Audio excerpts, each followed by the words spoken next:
Clouds began to roll into Lancaster City on that chilly fall night. The streets were quiet, and everyone was sleeping soundly in their beds, except for John Leckler. John laid awake in bed, unable to fall asleep. He looked at his sleeping wife Mary, who had her back facing him and was sleeping calmly. John then turned his head to look at his baby's cradle. He could only hear the baby's soft breathing. The only other noises were the sound of the howling wind and the nearby oak tree scratching the side of the house every time the wind blew. John knew why he couldn't fall asleep. He still has not gotten over what Mary and Benjamin Haggs had done to him. He quietly got out of bed and went to his nearby dresser and got dressed.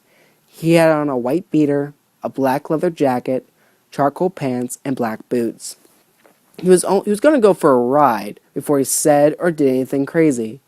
In the past, he had done things compulsively and decided this was not a good time, yet he wanted answers. He walked over to her side of the bed and gently rubbed her arm. Mary, are you awake? What is it, John? Leckler stopped rubbing her arm. Do you still have a thing with Benjamin Haggs? Mary did not reply. Answer me! The yelling startled Mary, and the baby began to cry. John Leckler! It's 1 a.m. We shall talk about this in the morning. John's blood began to boil. Mary sat up in the bed, about to put on her robe to go comfort the baby, when suddenly John backhanded her in the face, causing her to fall onto the bed. You are a whore!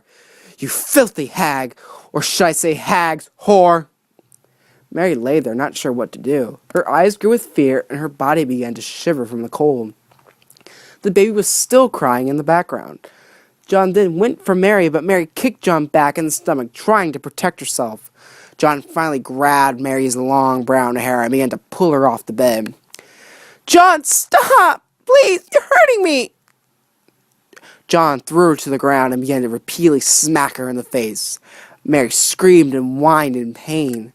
John gave her one final smack and got off from the top of her and walked over to the crying baby.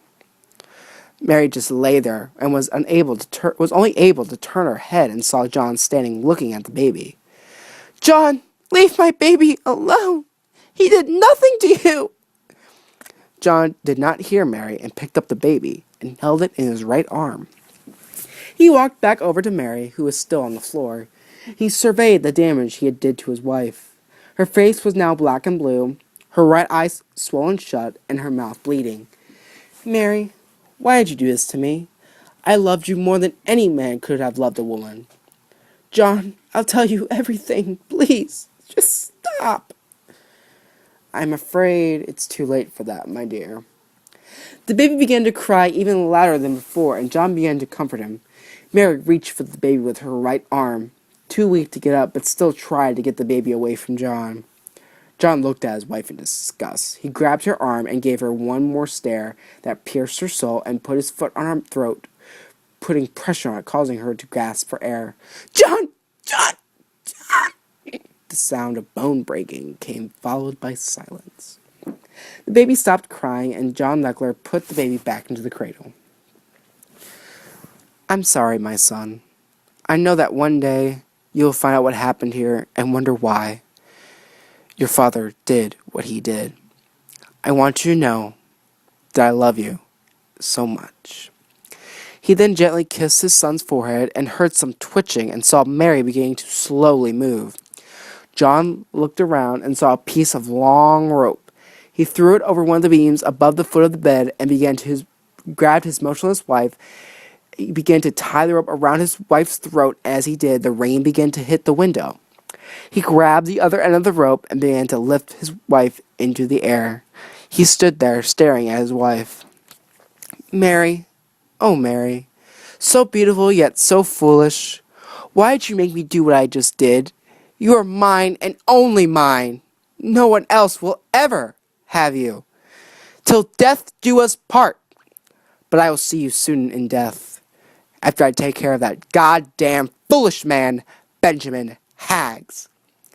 Leckler turned and grabbed his pistol. He gave one final look at the scene and slammed the door as he was leaving.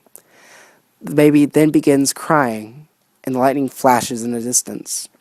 The light from the flash shows the shadow of lifeless Mary floating in the air, swaying back and forth slowly.